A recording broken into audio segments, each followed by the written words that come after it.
من قصص الصالحين الأبرار المؤمنين علمنا يا ربنا ما ينفعنا يوم الدين.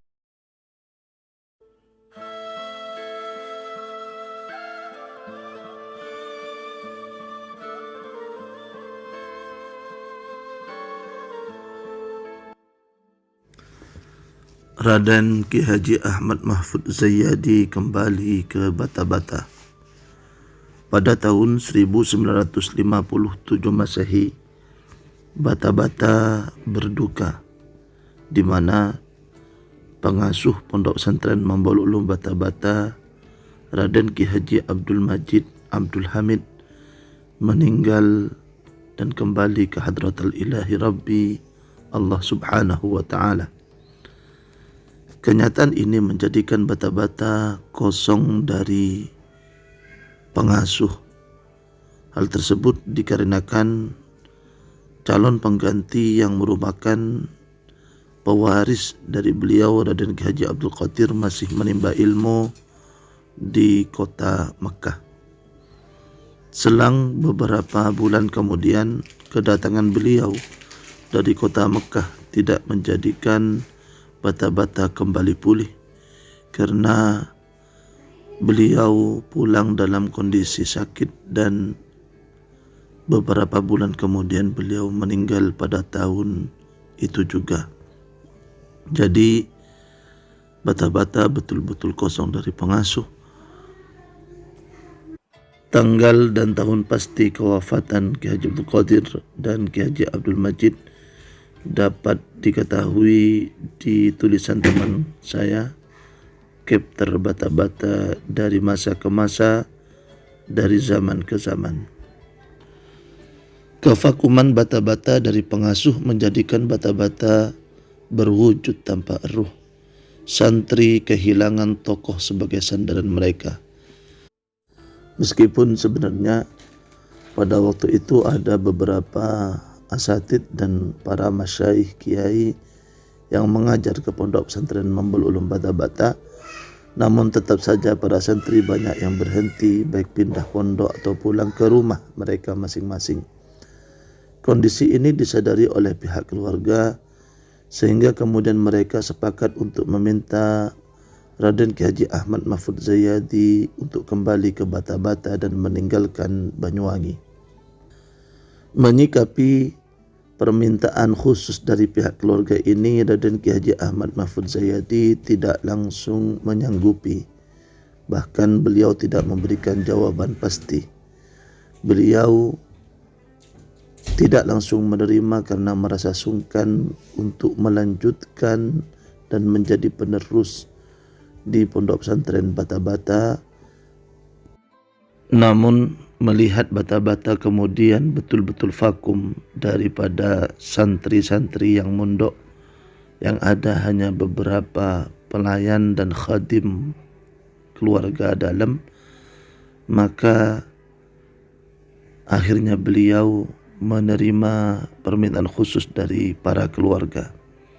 Hal tersebut bahkan diceritakan oleh sebagian santri bahwa kamar-kamar milik santri itu sudah pada rusak dan yang layak untuk ditempati hanya tinggal 2 bilik saja. Yang lain banyak rumput-rumput dan ilalang yang sampai ke kamar tersebut. Tentu saja Raden Ki Haji Ahmad Mahfud Zayyadi menerima pinangan daripada keluarga untuk kembali ke Pondok Pesantren Bata-Bata bukan karena beliau sudah tidak sungkan lagi untuk meneruskan perjuangan di Bata-Bata. Akan tetapi beliau tidak ingin apa yang telah dibuat dan digagas oleh Raden Ki Haji Abdul Majid, amal jariahnya berhenti sampai di sana. Maka beliau kembali ke Bata-Bata, meneruskan perjuangan gurunya, dan sesekali saja melihat dan mendatangi Banyuwangi. Raden Ki Haji Ahmad Mahfud Zayyadi sakit. Sebagai manusia yang lemah, umur yang semakin tua ditambah dengan rutinitas yang padat menjadikan Raden Ki Haji Ahmad Mahfudz Zayadi sering sakit. Entah karena memang sudah tua, sering lelah, atau memang beliau mempunyai penyakit khusus. Yang jelas, sebagian santri sudah mulai menyadari tentang penyakit yang diderita beliau. Hal itu diketahui biasanya setelah Raden Ki Haji Ahmad Mahfudz Zayadi mengajar. Beliau menekankan telapak tangannya ke sebagian perut beliau dengan wajah yang nampak kesakitan.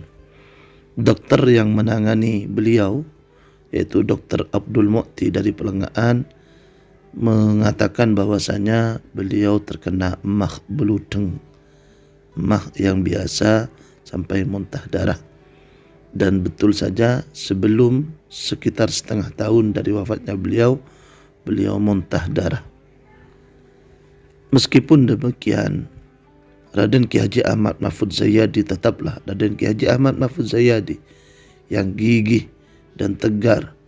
Semua yang dirasakan dari sakit beliau sama sekali tidak menghambat rutinitas harian beliau, terlebih dalam hal belajar mengajar untuk santri-santri beliau yang memang menjadi kesenangan beliau. Pada bulan Rajab 1986, beliau melaksanakan ibadah umrah, di mana di samping untuk berziarah ke Baitullah dan makam baginda Rasulullah sallallahu alaihi wasallam, beliau juga bermaksud menjenguk kedua putra beliau yang sedang belajar di kota Mekah, yaitu Raden Ki Haji Abdul Mu'in Bayan dan Raden Ki Haji Abdul Qadir. Di samping itu, beliau juga bermaksud untuk menikahkan putri beliau, Nyai Ruqayyah, dengan Kiai Haji Amin Zuhud di Mekah. Sempat ketika berada di Mekah, beliau bercerita kepada salah satu santri, "Engkau arah sebera soko. Saya merasakan kaki saya bengkak." Dan memang benar, kaki beliau sedikit membengkak pada waktu itu. Isyarat-isyarat kewafatan Raden Ki Haji Ahmad Mahfudz Zayadi. Ada beberapa hal menarik tentang menjelang kewafatan beliau, di mana ada beberapa isyarat bahwa beliau telah dekat dengan kewafatan. Pertama, pernah beliau berkata kepada Kiai Haji Baidawi Timur Sumber, "Lek torena paseta bareng. Di, ayo kita wafat berbarengan." Kiai Baidawi menjawab, "Punten kak, manabi kula seta asarang panjenengan, tada seatalil akinatan kula." "Tidak kak, kalau saya wafat bersamaan dengan sampian, saya tidak akan ada yang mentahlili nanti." Kemudian Raden Ki Haji Ahmad Mahfudz berkata, "Iya juga ya." Dan ternyata wafatnya Ki Haji Baidawi dengan Ki Haji Ahmad Mahfudz Zayadi hanya terpaut selama 40 hari saja, di mana Ki Haji Baidawi wafat pada tanggal 1 Sya'ban 1986, sedangkan Raden Ki Haji Ahmad Mahfudz tanggal 12 Ramadan. Pernah juga ketika Raden Ki Haji Ahmad Mahfudz Zayadi selepas datang acara, beliau lewat di sebelah timur kediaman Ki Haji Baidawi. Lalu beliau berkata, "Acorak kelun nalek dawi tempang bulah. Kayaknya lebih dulu adik Baidawi yang wafat daripada saya." Pernah juga ketika beliau datang dari mentahlili Ki Haji Baidawi, beliau waktu itu berada di sebelah baratnya Blok H, berkata, "Duh, lek dawi lah seteh, kareng engkau lah. Aduh, adik Baidawi sudah meninggal, tinggal saya." Isyarah kedua, sosok Raden Ki Haji Ahmad Mahfudz Zayadi dalam hal belajar mengajar tidak bisa dipisahkan dari kitab Alfiyah Ibnu Malik. karena memang sebagai pelajaran favorit, Alfiyah juga adalah warisan dari guru beliau Raden Ki Haji Abdul Majid. Jadilah kemudian Alfiyah sebagai ciri khas dari Pondok Pesantren Mambul Ulum Bata-Bata. Namun yang unik adalah bahwa Alfiyah ini sekaligus menjadi isyarah atas kewafatan beliau. Hal itu karena beliau berhenti mengajar dalam kitab Alfiyah ketika sampai pada bab al-waqf, yaitu bab yang berarti bab berhenti. Tentu saja kemudian bab ini dilanjutkan oleh putra kesayangan beliau, yaitu Raden Ki Haji Abdul Amin Ahmad Mahfud Zayyadi, pengasuh keempat Pondok Pesantren Bata-Bata. Isyarah ketiga. Suatu saat Raden Ki Haji Abdul Hamid Ahmad Mahfud Zayyadi meminta izin kepada ayahnya untuk melaksanakan haflatul imtihan di bulan Sya'ban. Namun beliau Raden Ki Haji Ahmad Mahfud Zayyadi tidak memberikan izin seraya berkata, "Allah jak sabak Sya'ban, sabak bulan Syawal tanggal 2 ekor, engkau beda acara ijiyah. Jangan diletakkan di bulan Sya'ban, letakkan saja di bulan Syawal tanggal 22. Saya punya acara pada waktu itu." Maka kemudian diketahui bahwa tanggal 22 Syawal merupakan 40 hari dari wafatnya beliau. Isyarah selanjutnya, beliau suatu saat memanggil Kiai Haji Abdul Qadir Timur Sumber dan beliau berkata, "Abdul Qadir, tolong catat hutangku berapa."